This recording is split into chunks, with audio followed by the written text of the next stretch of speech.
A wet and muddy Pilanesberg greeted competitors when they arrived for the Toyota Dealer 400 Round 5 of the Bankfin Off-Road Championship at Sun City recently. The event was scheduled to be run in Mpumalanga, but the high fire risk in the forest forced officials to make a last-minute change of venue. Off-Road South Africa put the event together in just 2 weeks, with a route comprising 3 115-kilometer laps. 29 production vehicle and 35 special vehicle crews entered the event, which marked the start of the second half of the Bankfin Off-Road Championship. After 4 events, Duncan Foss and Mike Griffiths topped the production vehicle championship log in their Nissan Hardbody and had a comfortable 22-point lead over Hugo and Jaap de Bruin in the Class E Toyota Hilux. Podium finishes and 2 class wins have seen the former saloon car driver come into his own in a category of racing that only a short while ago was foreign to him. We learned a lot last year, you know, we learned the business of where to go fast, where to go slow, what sort of landmarks to look for, what type of cars are fast, which is slow, where to pass them, and we've improved our car a lot. We've grown with our car. We've learned where its weaknesses are, where we can make it faster, and we've been testing and finding improvements. So we're learning, and we've had a good run up until now, and hopefully we're looking to continue like that for the rest of the season. Father and son crew Hugo and Jaap de Bruin have finished second in Class E on each of the previous rounds and in the process amassed 98 points. Last 4 events we came every time second, and it's like Manfred said, it's like kissing your sister, so hopefully today will be the day when I can kiss my girlfriend. Neil Woolridge and Kenny Spolthammer have been models of consistency in the Ford Racing Ranger and have moved well clear of their Class T rivals. We certainly haven't accepted the bridesmaids role, that's for sure. We out to win no matter what. But, you know, most important to ourselves and to Ford Motor Company is to win the championship. The battle for Special Vehicle Championship honours is delicately poised, with any one of 8 drivers in with a chance of winning the title.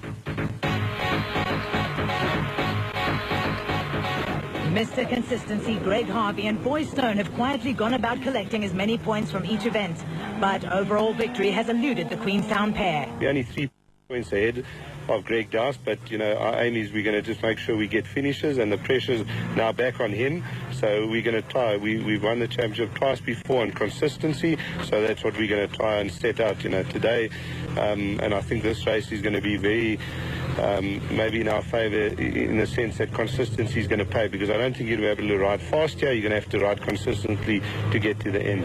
Toyota 1000 Desert Race winner Greg Dowse blotted his copybook with a non-finish on the O'Hagan's Kopenhagen Hotel 500, but remains in the hunt. We're still in the running. We've come here today to try and get back in the lead again and claim back what's ours. Reigning production vehicle champions Camille de Villiers and Francois Jordan dominated the 38-kilometer prologue in the Nissan Hardbody. They were 42 seconds faster than teammates Hannes Grobler and Richard Leek.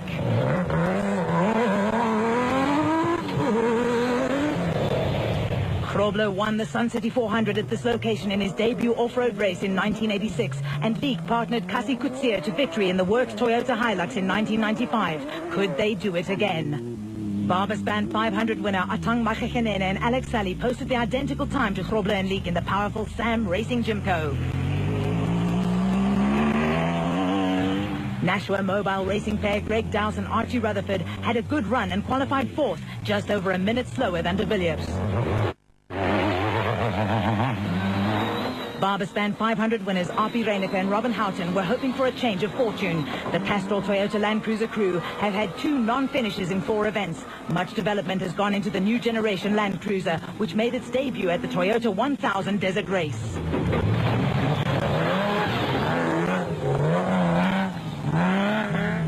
Shamir Varihava made a surprise return to competition in his uncle Sam Muller's Cornbake Foods Jimco and posted the 6th fastest time in the prologue. Woolridge and Spolthammer had a steady run in the Ford Racing Ranger, qualifying 7th, 2 minutes and 19 seconds behind de Villiers.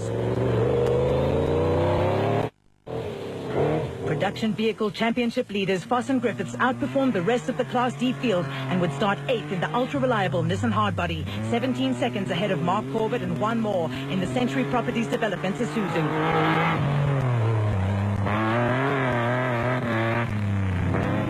Corbett and Moore have finished every event this season, with their highest placed finish a second in Class D on the O'Hagan's Kopanong Hotel 500.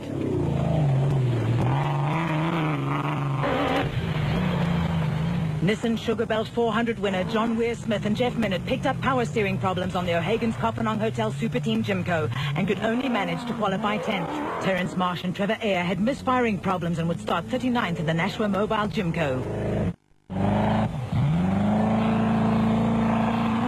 Colin Matthews was the leading Class B qualifier in the industrial hardware off-tracks, almost 2 minutes ahead of his nearest rival Gareth Walk in the O'Hagan's Kopanong Hotel Super Team Mighty Mag.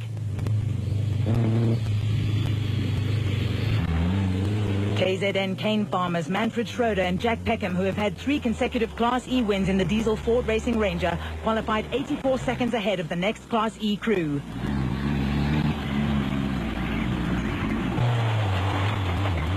Frank and Darlene de Greef were the lone entrants in Class F for two-wheel drive unlimited production vehicles. The Toyota Hilux found the going a little tough in the slippery conditions, and they would start 49th.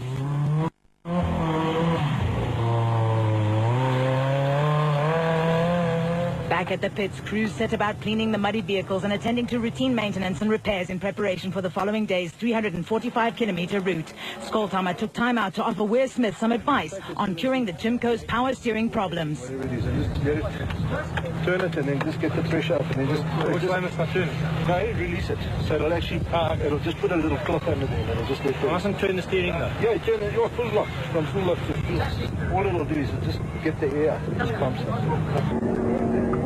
All was under control in the Nissan pit with technicians checking components. It is slippery, but we started behind the Class A cars, and I think with them going first, they did take off some of the mud that was on top, which made it a bit easier for us. If it doesn't rain tonight, I think it's not going to be so slippery tomorrow, and it would actually be good, although there might be a bit of dust then, but if we start in the lead, and with us starting in the lead, it'll suit us really.